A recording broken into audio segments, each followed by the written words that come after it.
अस्सलाम वालेकुम। Pakistan defence analysis में खुशामदीद। आज की वीडियो में हम एक ओपेट के बारे में बात करेंगे जो 6 जून 2026 को यूरेशियन टाइम पे पब्लिश हुआ है। इनके ऑथर का नाम जो है शेगाल है, और शेगाल जो है कोई मामूली इंसान नहीं है। शेगाल बेसिकली एक Israeli strategic analyst, international security और foreign policy specialist, senior government और डिफेंस लीडर्स को ये एडवाइस करते हैं। और सबसे इम्पोर्टेंट कि ये इजराइल एरोस्पेस इंडस्ट्रीज़ के farmer vice president of external relation रह चुके हैं। ये बैकग्राउंड जो है इनके ऊपर को काफ़ी इंपॉर्टेंट बना देता है, क्योंकि ये सिर्फ कोई आम जर्नलिस्ट नहीं है जो अपना ओपिनियन दे रहा है।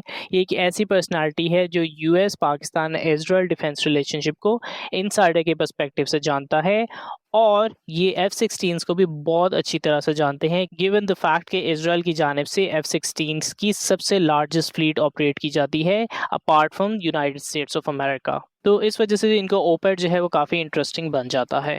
अब आर्टिकल के बारे में हम थोड़ी सी बात करें तो उसके अंदर उन्होंने आर्गुमेंट बहुत सिंपल रखा हुआ है। दिसंबर 2025 में वाशिंगटन ने पाकिस्तान के F-16 के लिए 686 मिलियन का सपोर्ट पैकेज अप्रूव किया था।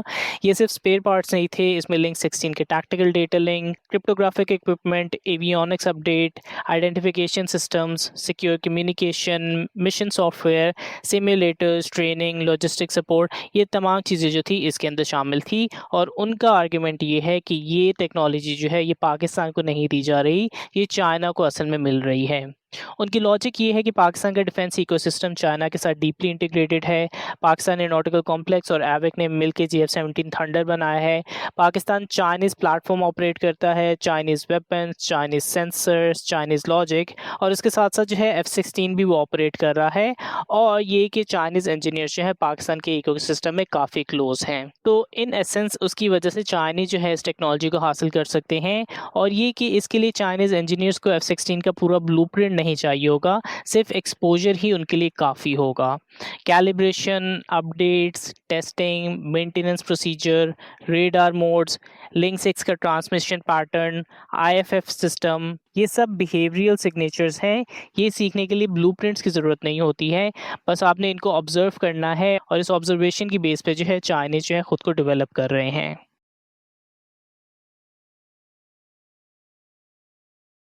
इसमें सबसे अहम चीज़ जो है वो लिंक 16 है, और लिंक 16 पे उन्होंने काफ़ी फ़ोकस किया है। और उनकी जानिब से लिंक 16 को इस तरह से मुखातिब किया गया है कि लिंक 16 जो है सिर्फ एक रेडियो कम्युनिकेशन चैनल नहीं है, इसे आप पूरा का पूरा नर्वस सिस्टम कह सकते हैं। एक तरह से ये एक्यूरेट डिस्क्रिप्शन भी है। लिंक 16 जो है वो एक secure jam resistant tactical data link है, जो रियल टाइम में एयरक्राफ्ट, शिप्स, ग्राउंड सिस्टम और कमांड सेंटर को एक पूरे बैटलफील्ड पिक्चर में फ्यूज़ करता है। Not to mention the fact कि ये वेस्टर्न नेटवर्क वॉरफेयर का पार्ट है, तो इसके अपने बहुत से एडवांटेजेस हैं। और उनका पॉइंट ये है कि जब लिंक 16 पाकिस्तानी F-16 में इंटीग्रेट होता है, तो अमेरिका सिर्फ हार्डवेयर प्रोवाइड नहीं कर रहा, वो पाकिस्तान को पूरा वेस्ट का नेटवर्क वॉरफेयर का आर्किटेक्चर जो है प्रोवाइड कर रहा है, या उससे कनेक्ट कर रहा है। और चाइना जो है, जो पाकिस्तान के डिफेंस इकोसिस्टम में डीपली मौजूद है, उस आर्किटेक्चर को ऑब्जर्व करके वो सीख सकता है और उससे इम्प्रूव कर सकता है। अब ये चीज़ें जो है बहुत इंपॉर्टेंट हो जाती है। और भी शेगाल की जानिब से इस आर्टिकल के अंदर लिखा गया है, ऑपरेशन सिंदूर के हवाले से उन्होंने मेंशन किया है। ये चीज़ उन्होंने मेंशन की है कि इट्स पॉसिबल कि इंडिया की जानिब से कुछ सिग्नेचर्स जो कि चाइनीज़ इक्विपमेंट पाकिस्तान की जानिब से यूज़ की जा रही थी, उसके कुछ सिग्नेचर्स जो हैं इंडिया की जानिब से डिटेक्ट किए गए थे।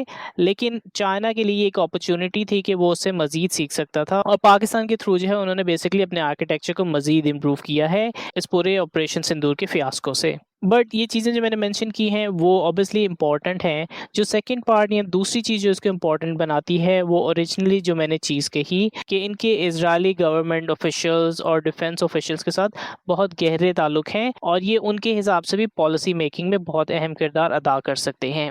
हमने प्रीवियसली इसराइल की अगर हिस्ट्री देखें तो नेतन्याहू गवर्नमेंट ने प्रीवियसली रिजर्वेशंस एक्सप्रेस किए हुए हैं, तो इजरायली एंगल जो है इसमें कांस्टेंट लग रहा है।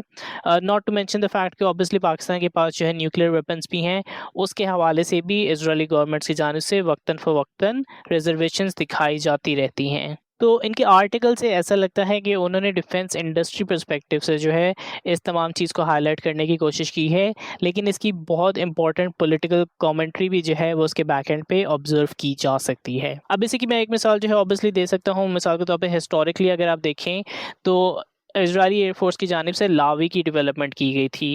इजरायली एयरफोर्स ने 1980s में लावी का फाइटर डेवलप किया था, जो कि उनका इंडिजिनस फोर्थ जनरेशन का फाइटर जेट कहा जा सकता है। लेकिन आपको याद होगा कि चाइनीज़ इंजीनियर्स ने उस टाइम पे लावी प्रोग्राम को ऑब्जर्व करने के लिए अपना डेलीगेशन वहाँ भेजा था, और उसी की बेस पे फिर बाद में फ्यूचर में J-10 फाइटर जेट जो है तैयार किया गया था।